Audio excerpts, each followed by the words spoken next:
Today I'm going to be speaking about the concept of feminism. Audrey Oldfield, author of Women's Suffrage in Australia, Is It a Gift or a Struggle?, defines feminism as an equal playing field on the grounds of equality regardless of one's sexes. So it's the basic principle of fairness and respect for both men and women. To help us define feminism, let's think of this analogy of feminism is like a seesaw, women on one side and men on the other. Instead of having one side with superior weight, both sides are equal. The word feminist was coined in France in the late 19th century. This doesn't mean the word feminism didn't exist prior to this date. It was just given formal recognition. There has been a long history of strong women and formidable women.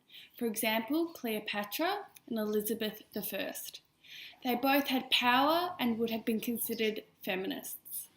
So feminism in the modern era can be broken down into distinct waves, and each wave focusing on different ideologies and focus on different issues.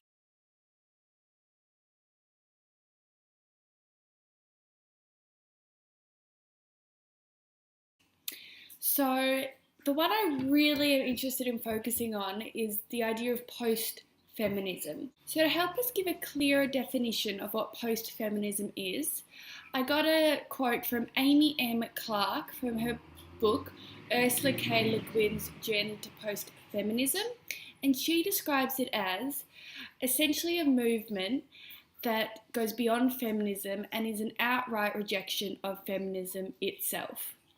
So, and also another definition is from Margaret Thornton, who also shares her views in the paper Post-Feminism in the Legal Academy.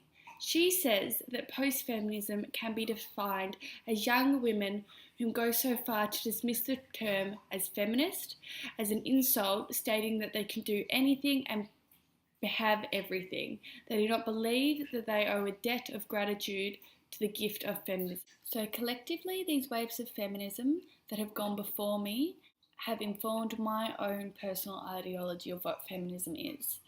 So what I'm particularly interested in now in 2017 is the broad application of feminism. So for me, the idea of feminism is very, very personal. It affects me, my sister, my mother, my grandma, and all my girlfriends. I believe all girls and women should be treated as equals to men, regardless of where they come from across the board. I want all girls, women, boys and men to be feminists and to believe in the worth and parity of women. And I'm not the only one that believes this. I've asked 3 women across 3 different generations, ranging from the ages of 19 to 82, to explain their own personal ideas of what feminism is. So yet despite each having been born in different decades and have different life experiences, all 3 women said equality, respect and fairness were key. For education to the rights over one's body, to employment, girls and women should be respected and treated with regard. It's really that simple. One visual means that addresses the issue of feminism and equal rights in the city is a public artwork created by Susan Hewitt and Penelope Lee called The Great Petition.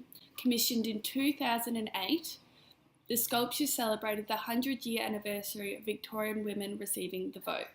So it was the work that acknowledged the remarkable efforts of the suffragettes, including when in 1891 the suffragettes collected over 30,000 signatures in 6 weeks from across Victoria and made them accessible to the Victorian Parliament as evidence that women wanted the vote. In Bjorn Smith's book A Women's Historical Data Kit, she states that despite being called freaks of nature, old frumps and gawks, the works of the suffragettes allowed Australian women the right to vote in Parliament elections.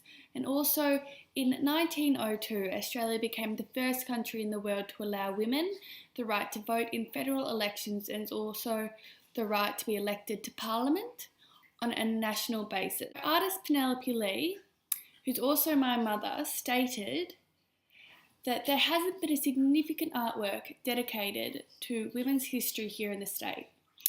So this work is important as women need to be written into history, otherwise their efforts are not recognised and people forget.